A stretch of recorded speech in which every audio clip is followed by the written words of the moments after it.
নমস্কার, অ্যাস্ট্রোস্কোপ ইউটিউব চ্যানেলে সকলকে স্বাগত জানাই। জ্যোতিষশাস্ত্রে গ্রহের একটি অবস্থা হলো দগ্ধ অবস্থা বা কম্বাসন। আজকে আমরা এই কম্বাস্ট প্ল্যানেট বা দগ্ধ গ্রহর ব্যাপারে আলোচনা করব।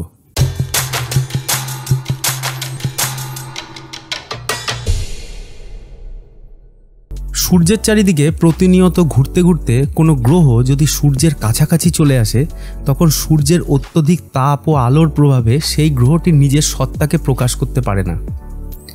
তাই উক্ত গ্রহটির এফেক্ট জাতক জাতিকা পায় না। গ্রহের এই রকম অবস্থাকে দগ্ধ বা কম্বাস্ট অবস্থা বলা হয়।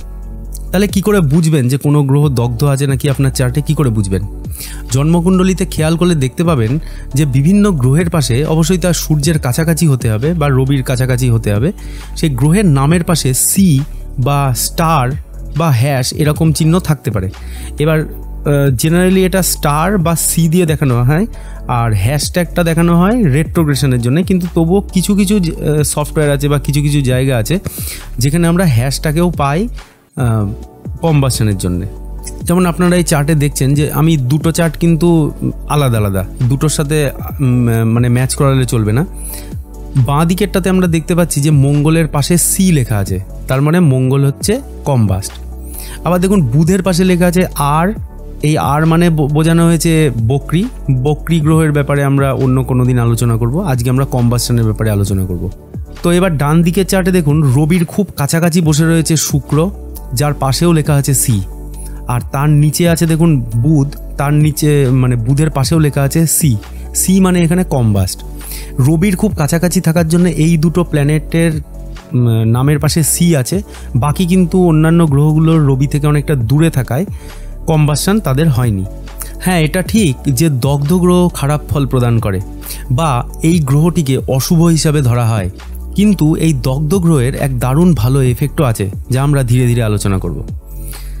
9টি গ্রহই সূর্য থেকে বিভিন্ন দূরত্বে কম্বাস্ট হয়। এই দূরত্বটিকে আমরা ডিগ্রি দ্বারা বুঝব। রবি দ্বারা বাকি গ্রহরা কম্বাস্ট হয় বলে রবি কখনোই কম্বাস্ট হয় না। রবি থেকে যদি চন্দ্রের দূরত্ব 12 ডিগ্রি হয়, মানে 12 ডিগ্রির মধ্যে হয়, মানে চন্দ্র যদি রবির থেকে 12 ডিগ্রি দূরে থাকে, মানে রবির ডান দিকেও থাকতে পারে বাঁ দিকেও থাকতে পারে জন্মছকে, অর্থাৎ রবির সামনের 12 ডিগ্রি বা পিছনের 12 ডিগ্রি, তার মধ্যে চন্দ্র থাকলে সেই চন্দ্র কম্বাস্ট হবে। আমরা জানি যে রবির 12 ডিগ্রির মধ্যে চন্দ্র চলে আসলে অমাবস্যা হয়। আমার তিথি সংক্রান্ত প্লেলিস্টে দেখতে পাবেন অমাবস্যা পূর্ণিমার কনসেপ্ট। চন্দ্র আমাদের মন, আমাদের মা, তাই চন্দ্র দুর্বল হলে মনে মনে দুর্বল করে দেবে কিন্তু জাতক জাতিকাকে। হঠাৎ রাগ, লেথার্জি, এনার্জির অভাব তৈরি করবে। আবার দেখুন একটা জিনিস, জ্যোতিষশাস্ত্রের রবি মানে বাবা এবং চন্দ্র মানে মা, তাই কোনো কুণ্ডলিতে কম্বাস্ট মুন মা বাবার সাথে সম্পর্ক নষ্ট করাবে। ঠিক আছে, এবার বলবো মঙ্গলের কথা। মঙ্গল আমাদের দৈহিক শক্তির কারক, আমাদের আত্মবিশ্বাসের কারক। মঙ্গল শুভ থাকলে রাগকে পজিটিভ দিকে চালনা করতে পারি আমরা।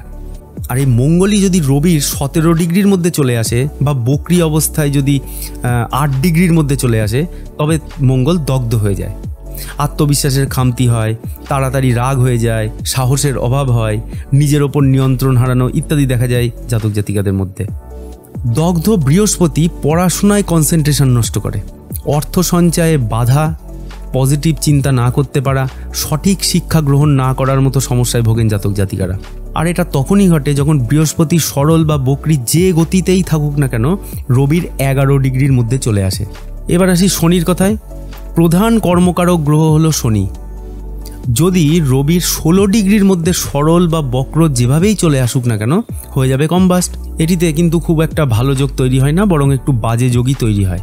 এছাড়াও কর্মক্ষেত্রে সমস্যা, বডির হাড়ে সমস্যা, শরীরের বিভিন্ন জয়েন্টে সমস্যা, কর্মক্ষেত্রে বসের সাথে ঝামেলা ইত্যাদি তৈরি করে। বুধ যদি রবির সরল গতিতে 14 ডিগ্রি এবং বক্রভাবে যদি 12 ডিগ্রির মধ্যে চলে আসে, তখন বুধ কম্বাস্ট হয়। আমাদের লজিক্যাল মাইন্ড সমস্যাগ্রস্ত হয়ে পড়ে যদি বুধ কম্বাস্ট হয়ে যায়। আমরা সঠিক সময়ে বুদ্ধি অ্যাপ্লাই করতে পারি না বা আমাদের বিচার বুদ্ধি ধীর হয়।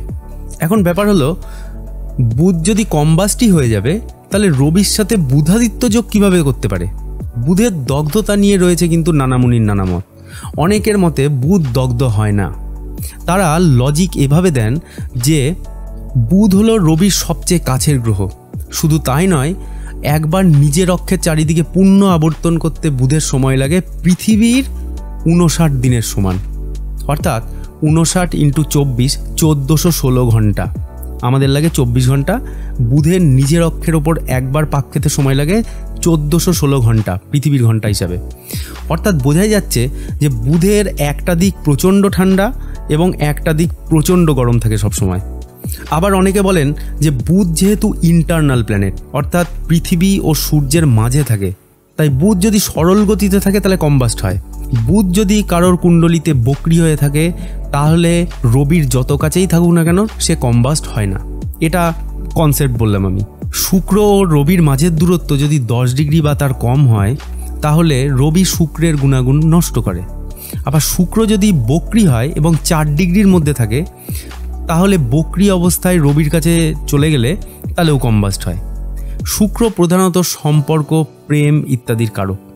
তাই শুক্রের কোয়ালিটি নষ্ট হলে জাতক জাতিকার সম্পর্কে অনীহা, সম্পর্ক মেনটেন করতে না পারার মতো সমস্যায় পড়ে। অনেকে আবার বলেন যে শুক্র উল্টো হয়ে নিজের অক্ষের চারিদিকে ঘোরে। তাই শুক্র যদি সরল গতিতে থাকে তাহলে সূর্যের কাছে থাকলেও দগ্ধ হয় না, মানে কম্বাস্ট হয় না। কিন্তু বক্রি অবস্থায় যদি সূর্যের কাছে থাকে তাহলে দগ্ধ হয়। এটা বিভিন্ন জায়গার অ্যাস্ট্রোলজিক্যাল কনসেপ্ট। আচ্ছা, এবার আসি রাহু এবং কেতুর ব্যাপারে। রাহু ও কেতু এই দুটি ছায়া গ্রহ, তাই এরা কখনোই দগ্ধ হয় না। বরং রাহু বা কেতু যদি রবির সাথে অবস্থান করে তাহলে রবিতে গ্রহণ লেগে যায়, তখন রবি নিজের আলো ও তেজ নষ্ট করে। কিন্তু প্র্যাকটিক্যালি আমি দেখেছি যে রবি ও রাহু একসঙ্গে অবস্থান করলে মানুষ খুব হম্বিতম্বি বাড়িয়ে ফেলে।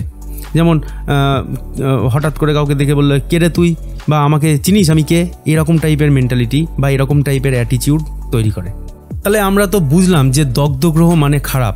তাহলে দগ্ধ গ্রহ কখন এক্সিলেন্ট রেজাল্ট দেবে? এখানে একটা রুল আছে।